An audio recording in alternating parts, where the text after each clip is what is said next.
L'enregistrement est commencé. Donc bonjour à tous, merci d'être là. Donc on va aujourd'hui on accueille du coup Théodore d'Accessi Plus avec comme thématique donc comment booster son accessibilité numérique quand on est un jeune projet. Donc Théodore, je te laisse prendre le lead sur le webinaire. Bonjour à tous. En effet, l'accessibilité numérique, c'est un sujet qui est de plus en plus présenté dans le domaine du numérique. C'est aussi quelque chose d'assez récent pour les entreprises et en particulier, c'est un challenge pour les jeunes projets. Aujourd'hui, on va discuter ensemble des enjeux de l'accessibilité numérique, quels sont les principes, les règles qui sont applicables, les différentes obligations qu'il existe, ainsi que aussi les actions à entreprendre. On a aussi prévu une partie de discussion ouverte où on peut répondre à des questions, éventuellement à la fin de ce webinaire. Rapidement, pour me présenter en une phrase, de formation, je suis juriste, mais j'ai travaillé dans le domaine du numérique après mes études et j'en suis arrivé par une affinité personnelle à travailler dans l'accessibilité numérique plus particulièrement. Et je vais rentrer un peu dans le détail de qu'est-ce que c'est que cette accessibilité numérique pour qu'on définisse ensemble le terme et qu'on sache de quoi on parle. Souvent, on va citer pour l'accessibilité numérique Tim Berners-Lee, l'un des fondateurs d'Internet, qui disait que la puissance du web réside dans son universalité et que l'accès pour tous, indépendamment du handicap, en est un aspect essentiel. Qu'est-ce que ça veut dire concrètement? Ça veut dire que Internet est une force parce que tout le monde a accès à Internet. Si tout le monde a accès à Internet, il faut que le contenu soit mis à disposition de tout le monde, peu importe sa situation, son contexte. L'accessibilité numérique, c'est donc l'accès égal, universel à un contenu. Il y a des enjeux de l'accessibilité numérique très concrets et on va rapidement en énumérer certains, les enjeux principaux. On va les décomposer à la fois pour les utilisateurs, pour les organisations. Pour les utilisateurs, l'enjeu principal, on l'a dit, c'est un accès au contenu numérique. Un seul contenu avec un accès pour tous. Je vais le répéter énormément parce que c'est vraiment l'objectif de l'accessibilité numérique. C'est aussi une meilleure expérience utilisateur. On a parlé de l'accès. Il s'agit ici d'un accès en fonction du contexte, de la situation. Mais l'utilisateur typique, qui n'est dans aucune situation particulière, bénéficie lui aussi, on le verra, de l'accessibilité numérique par l'amélioration de la qualité web. Le troisième enjeu principal pour les utilisateurs, ce sont les technologies d'assistance. En fonction du contexte, certaines personnes vont utiliser des technologies d'assistance, qu'il s'agisse d'un lecteur d'écran ou ici en image, on a un terminal braille, qui est donc une plage tactile qui va venir lire les informations de l'écran, les retransmettre de façon tactile. Ces enjeux-là visent, il faut bien comprendre, une catégorie très large d'utilisateurs, puisque n'importe qui peut être dans une situation handicapante. Beaucoup de personnes portent des lunettes. Ça peut être une situation handicapante, tout simplement, de ne pas bien pouvoir lire une information, de ne pas bien voir les couleurs quand on a du daltonisme. Une situation handicapante, ça peut être tout simplement le soleil qui tape fort derrière nous, on n'arrive pas à voir l'écran. Ça peut être qu'on a un bras cassé, on ne peut pas utiliser la souris, on va plus facilement naviguer au clavier. On a un nourrisson dans les bras et on n'a tout simplement pas les deux mains disponibles. Il y a une multitude de situations handicapantes, avec des solutions techniques à chaque fois. Pour les organisations, les enjeux vont être un peu plus terre à terre. Chaque projet, qu'il soit jeune, ambitieux, mais aussi avancé, va avoir des bénéfices à tirer de l'accessibilité numérique. Forcément, donner accès à plus de personnes à son contenu, c'est un élargissement de l'audience. C'est évident, ça va de soi. Aujourd'hui, on a des statistiques concernant les difficultés des Français à accéder à des informations particulières. Et par exemple, 15% des Français reconnaissent rencontrer des difficultés avec le numérique au quotidien, c'est-à-dire des problèmes de navigation dans les applications, sur Internet, compléter des formulaires, faire ses courses en ligne, etc. Pour 15% des Français, c'est un challenge. L'accessibilité numérique vise à faciliter l'accès au numérique, donc l'accès à ces 15 pour ces 15%-là de Français à votre contenu. Un second enjeu de l'accessibilité numérique, c'est bien sûr les obligations légales. Certaines organisations sont visées par des obligations d'accessibilité dès aujourd'hui, d'autres vont l'être un peu plus tard dans le courant de l'année, et on va en discuter tout à l'heure. Mais l'accessibilité numérique, c'est aussi un objectif RSE d'inclusion des personnes, puisque l'accessibilité numérique au sein d'un organisme, d'une entreprise ou d'une association, par exemple, va participer à une meilleure intégration des personnes qui sont en situation de handicap. Ça va participer à un meilleur recrutement aussi, par exemple. Nous, on connaît des cas précis où des entreprises ont décidé de faire des efforts sur l'accessibilité numérique au niveau du recrutement, ce qui a augmenté le nombre de personnes en situation de handicap avec un contrat de travail au sein de l'entreprise. C'est un bénéfice win-win pour l'entreprise, pour les nouveaux employés. Maintenant qu'on a parlé un peu des enjeux, qu'est-ce que l'accessibilité numérique apporte sur la table, on va aussi rapidement évoquer les règles d'accessibilité numérique qui existent, puisque c'est bien beau de comprendre que ça fait du bien, il faut voir comment est-ce qu'on fait du bien. On va d'abord parler des différents types de règles qui existent. On en a au niveau international, au niveau européen, au niveau français. Il faut comprendre que toutes ces règles-là ont un objectif commun d'accessibilisation, c'est-à-dire d'accès égal au contenu, encore une fois. Au niveau international, on a le WCAG, les Web Content Accessibility Guidelines. Le WCAG, donc, c'est un référentiel de principes applicables à Internet sur son accessibilité. C'est le standard international, c'est publié par le W3C, le World Wide Web Consortium, qui est l'organisme, en gros, qui établit les règles d'écriture, HTML, CSS, etc. Ils sont les mieux placés pour créer des règles d'accessibilité numérique, et ils l'ont fait. Au niveau européen, on a une norme fixée qui s'appelle la EN 301-549. C'est une norme institutionnalisée extraite du WCAG, c'est-à-dire que le WCAG est validé par l'Union européenne et intégré dans le corpus législatif européen. Ça permet, si le WCAG est modifié, que certains aspects, par exemple, sont assouplis, mais que la législation européenne préfère conserver des règles plus strictes, d'avoir un contrôle sur ces règles, ça permet aussi de les modifier aux besoins pour les adapter aux besoins de la Commission. Au niveau français, on a ce qu'on appelle le RGA, c'est le référentiel général d'amélioration de l'accessibilité numérique. Le RGA vient reprendre ces règles et les présenter dans une version plus facile à digérer pour les organisations, mais l'objectif reste de respecter la norme européenne, le WCAG. Aujourd'hui, on en est à la version 4.1.2 du RGA, et la différence entre le RGA, les normes européennes et internationales, c'est que les normes européennes et les normes internationales ont plusieurs niveaux d'accessibilité. On va différencier le niveau A, AA, AAA.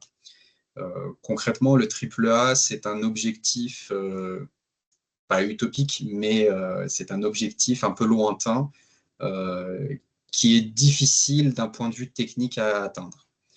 Les règles A sont les règles absolument essentielles, basiques, et les règles AA sont les règles qui vont rendre un produit véritablement accessible. Les obligations, on va en parler, visent, lorsqu'on parle de WCAG, de norme N, les règles A et AA. C'est ce que le RGA vient aussi viser de son côté. Donc le RGA met de côté les règles AAA. Toutes les règles dont on vient de parler, le référentiel français, la norme européenne, les guidelines internationaux, ont pour objectif de rendre le contenu accessible grâce au principe POUR. Alors, POUR, c'est un acronyme anglais, anglophone, mais qui, par contre, se traduit en français par perceptible, utilisable, compréhensible, robuste. Perceptible parce que le contenu doit être perceptible de façon visuelle, auditive, par plusieurs sens. Le contenu doit aussi être utilisable, c'est-à-dire qu'on doit pouvoir naviguer et interagir avec la page web. C'est bien beau de l'afficher, il faut pouvoir interagir avec. Le contenu doit être aussi compréhensible. Il faut que le contenu soit digérable par l'utilisateur. Et enfin, il faut qu'il soit robuste. Ça peut paraître étrange d'utiliser ce mot. En réalité, on parle de fiabilité plutôt. C'est-à-dire qu'il faut qu'il soit compatible avec différents systèmes, qu'on parle de navigateur Internet, mais aussi de dispositifs d'assistance, puisque vous imaginez bien que tous les lecteurs d'écran doivent s'adapter aux différents logiciels, aux différentes applications que vous utilisez pour redonner l'information aux personnes qui en ont besoin. Maintenant qu'on sait qu'est-ce qui fait un produit accessible, être perceptible, utilisable, compréhensible, robuste, on va voir comment est-ce qu'on peut arriver à rendre ce produit accessible. On va toucher un mot des différentes étapes de l'accessibilité.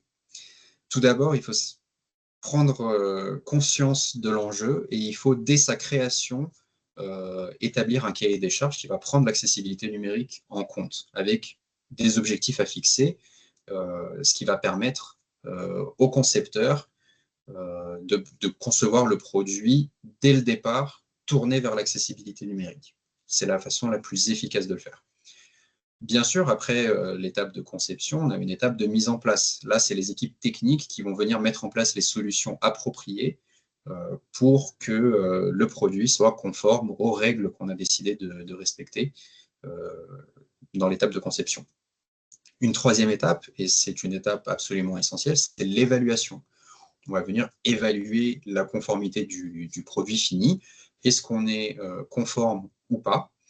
Si on n'est pas conforme, on va faire un retour en arrière, on va retourner le produit au niveau des équipes techniques et on va faire une amélioration de son accessibilité, puis une nouvelle évaluation. Une fois que l'évaluation est faite, ce qui est recommandé et obligatoire dans certains cas, c'est la déclaration de l'accessibilité. C'est-à-dire qu'on va informer les utilisateurs de qu'est-ce qui est accessible, idéalement l'ensemble du produit, et qu'est-ce qui n'est pas accessible. On va aussi proposer, bien sûr, des alternatives, c'est-à-dire on peut proposer à l'utilisateur, si jamais vous rencontrez un problème d'accessibilité, contactez-nous, on viendra avec une alternative spécialement pour vous. C'est quelque chose qui est essentiel pour l'utilisateur.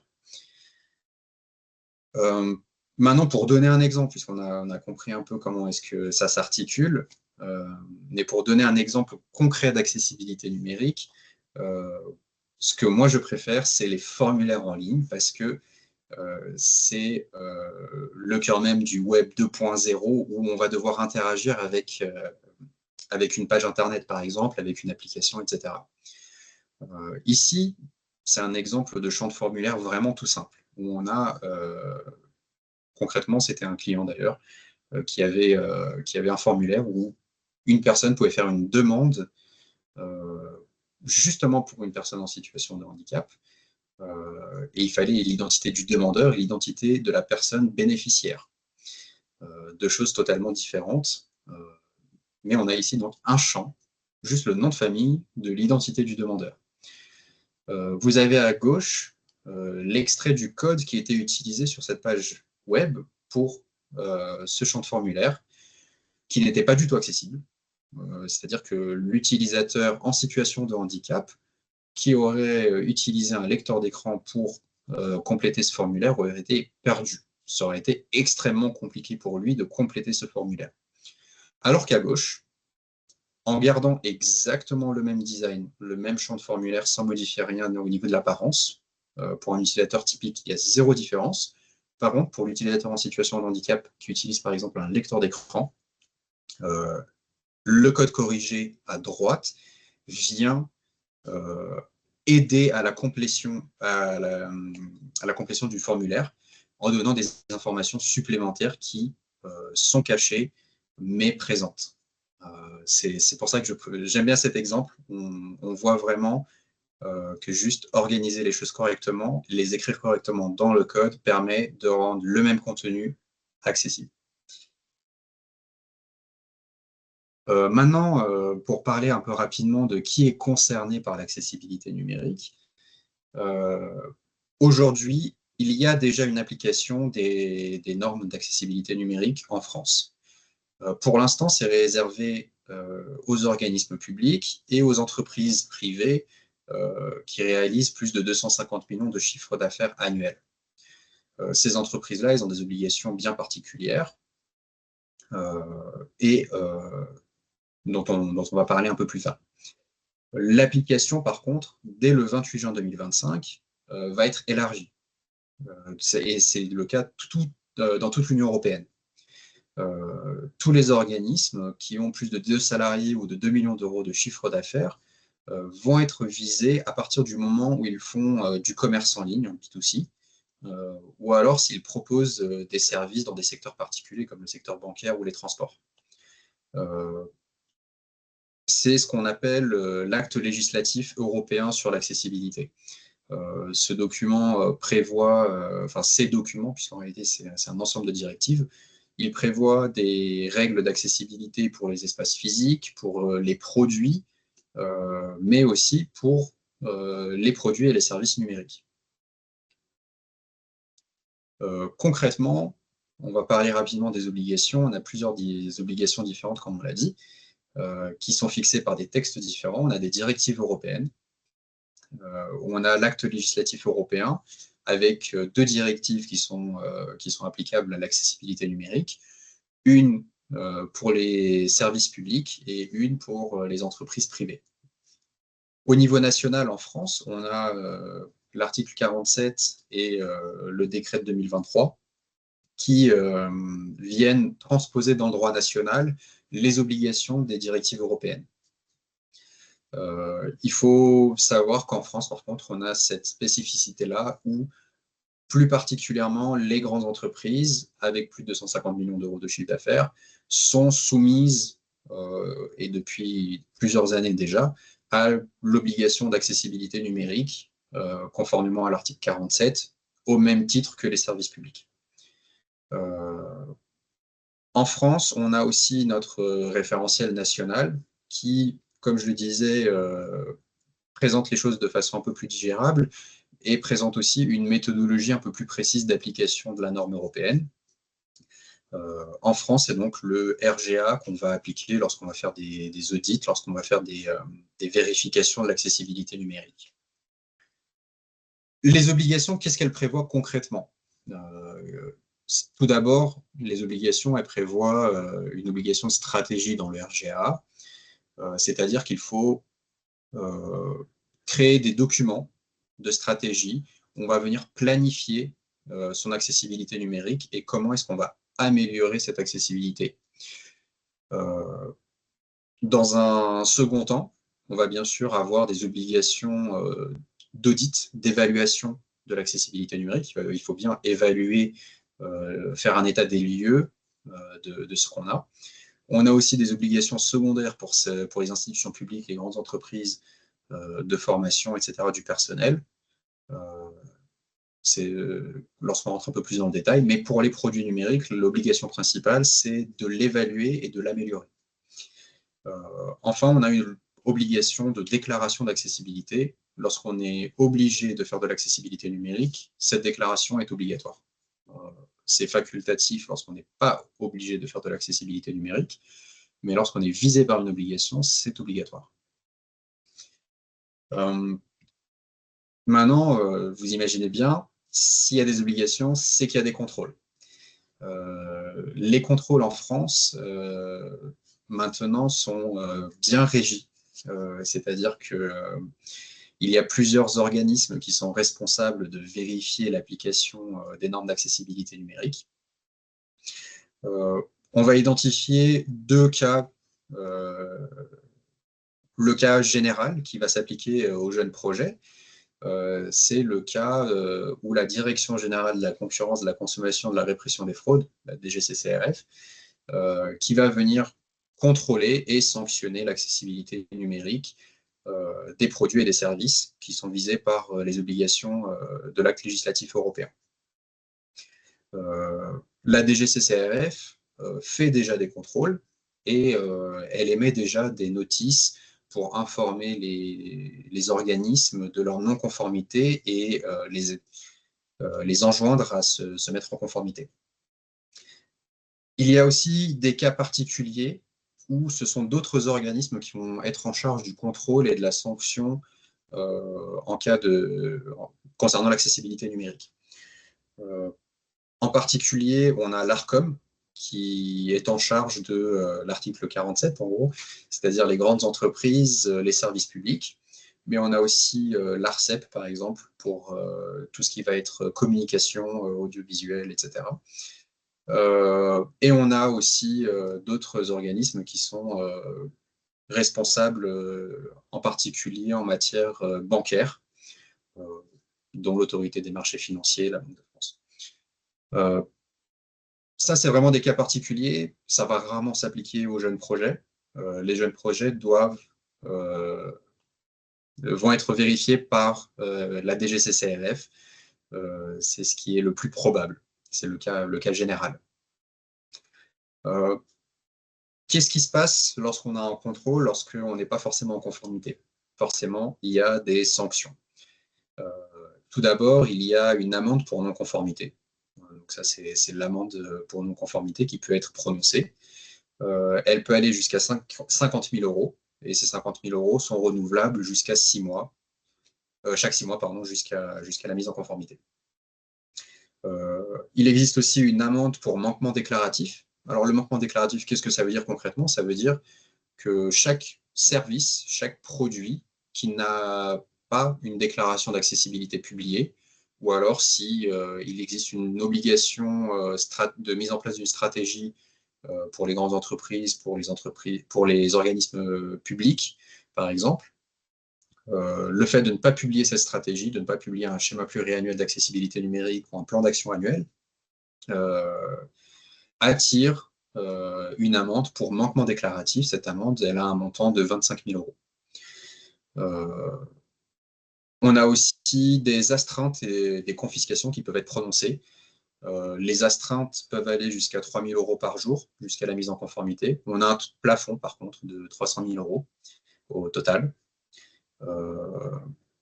Les astreintes et les confiscations, c'est une mesure supplémentaire qui peut être prononcée.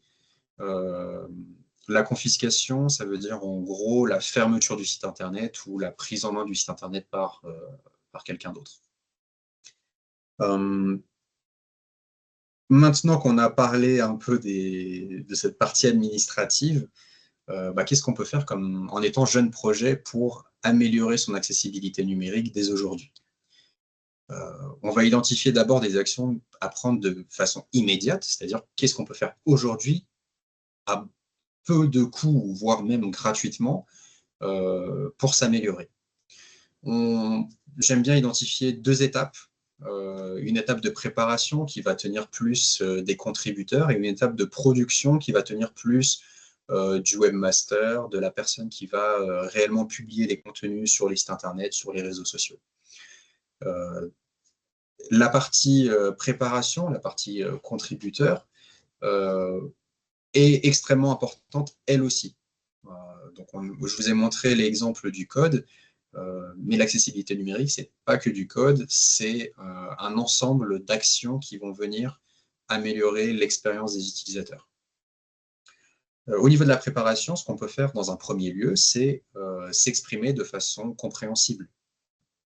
C'est la partie compréhensible des principes pour. On va par exemple rédiger de façon simple le contenu de texte d'une page Internet, d'un article, d'une publication LinkedIn. Comment est-ce qu'on va pouvoir rédiger de façon simple? En suivant les règles d'écriture FALC. FALC, c'est facile à lire et à comprendre. C'est une méthodologie. Il existe le pendant anglophone EasyRead.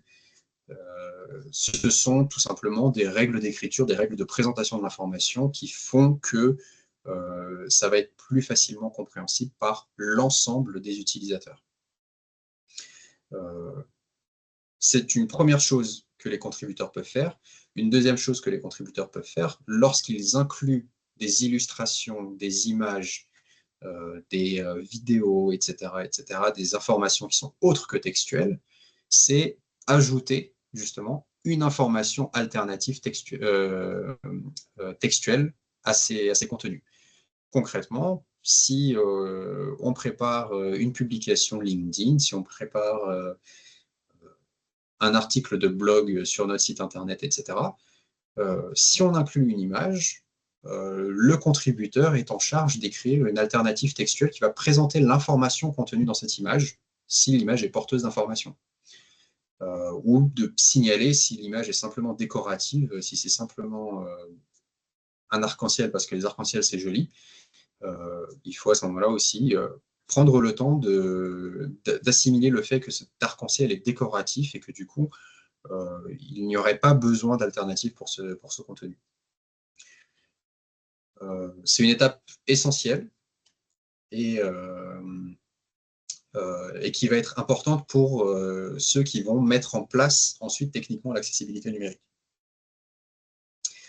Enfin, on a d'autres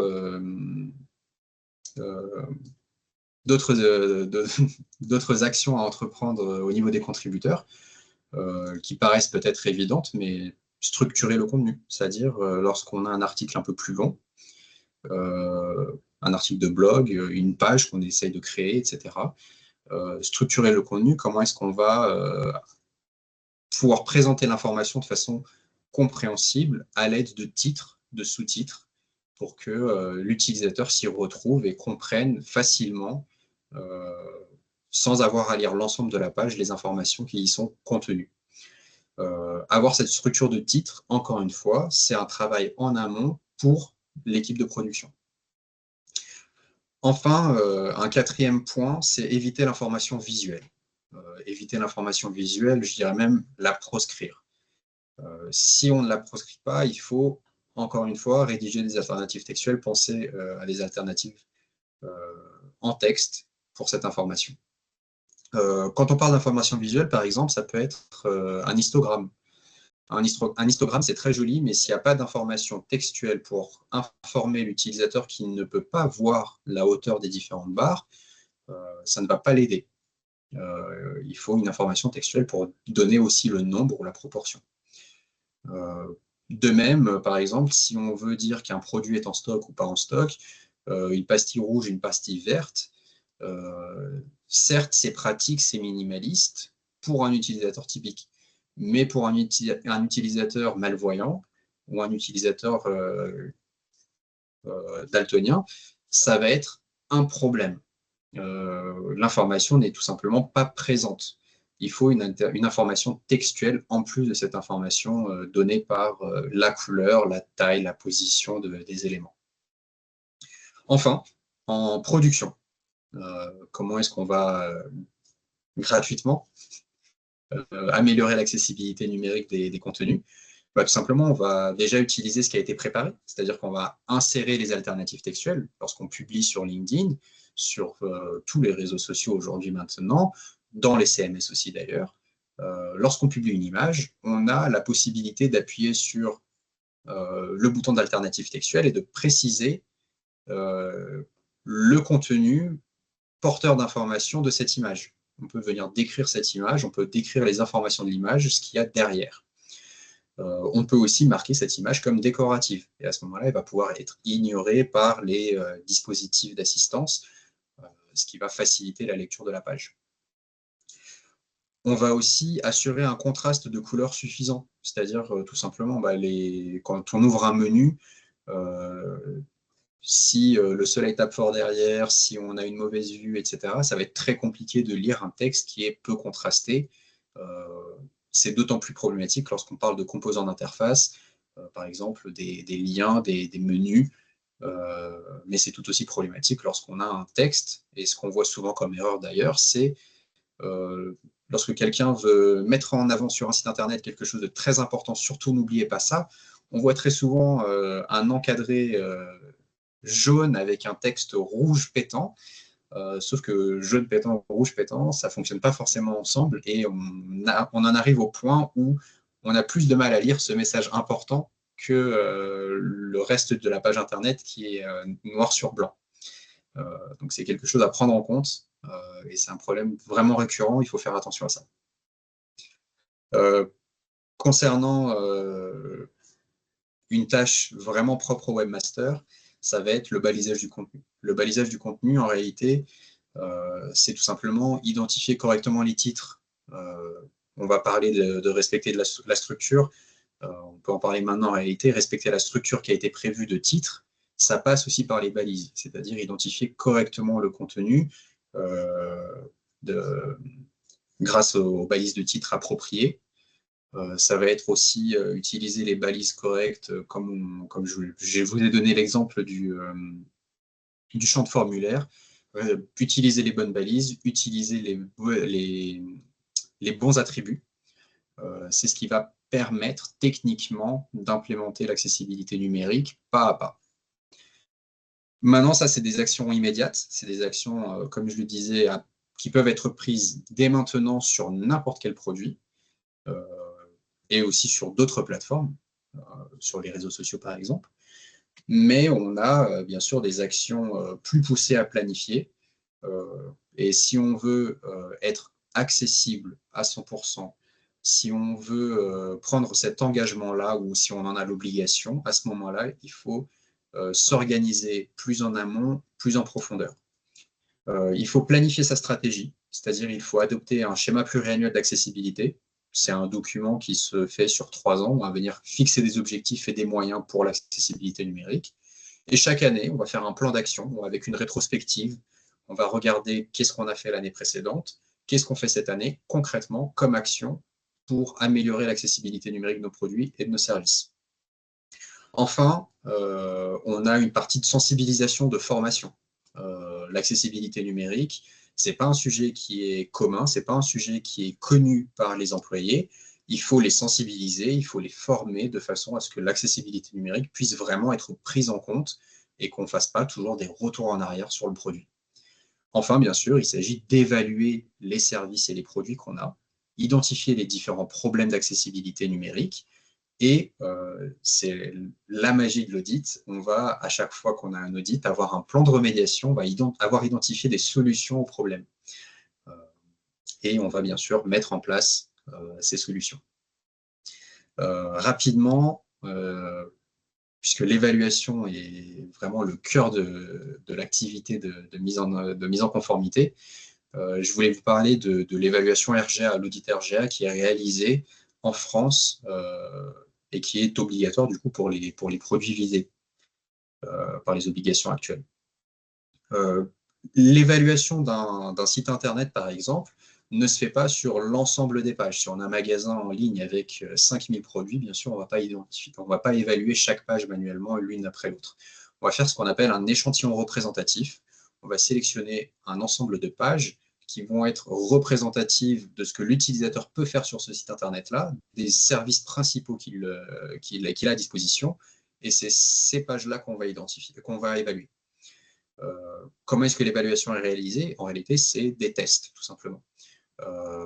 Le RGA prévoit 106 critères avec une moyenne de 2,5 tests par critère. Tout simplement, ça veut dire que l'auditeur, pour chaque page, va venir vérifier si chacun de ces 106 critères est applicable ou pas. Lorsqu'il est applicable, il va réaliser les différents tests pour s'assurer que l'accessibilité numérique est bien respectée. Une fois qu'on a réalisé ces tests, on a des résultats et des livrables. Les résultats de l'audit, ils sont présentés tout d'abord dans un rapport pour la direction qui va venir présenter la situation. Ils vont être aussi présentés dans une déclaration d'accessibilité qui va être mise à disposition du public et dans une grille d'audit qui est un peu plus technique. L'avantage des livrables et d'avoir ces résultats, c'est que dans le rapport, on a un plan de remédiation. On va pouvoir prioriser certaines actions à prendre pour améliorer l'accessibilité numérique. Et on va pouvoir vraiment prendre en main le sujet, améliorer l'accessibilité numérique. Encore une fois, le RGA, c'est le référentiel général d'amélioration de l'accessibilité numérique. C'est l'objectif.